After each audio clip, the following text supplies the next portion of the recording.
What's the best revenge you've gotten after being fired or let go from a job? I was terminated without notice, only to be offered my job back for significantly less than I was making. I declined and filed an unpaid wage claim, costing them over $12,000 in damages due to me. I worked for a company that terminated me at the end of the day on a Monday without notice or reasoning other than, it just wasn't working out. I was promised to be paid the rest of the week as a courtesy severance for the inconvenience. Wanting to stay professional, I complied and thanked them for the opportunity. I was allowed some time to pack up my things and head out.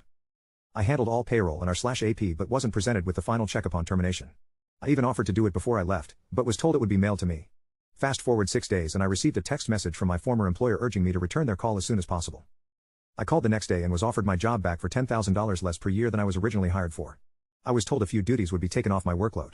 It was insulting, and I asked to think about it, but I asked about my final check prior to ending the call. They asked me to pick it up from the office. I was out of town for a few days, so I made arrangements to pick it up the following week, now 14 days after termination. I arrived and was presented with a check. I opened it and said that it was incorrect. They apologized and agreed to have an amended one mailed the next day. I offered to wait, but they had an interview coming shortly. I waited 7 more days before filing a wage claim for the final check. I ended up receiving a final check for the one day of that week a few days later, but it didn't include my vacation time/PTO, the severance, or penalty for late payment. After 8 months, we were granted a hearing where they were ordered to pay me for 30 full days' salary as a penalty, all vacation and PTO, adjusted benefits, and severance as promised.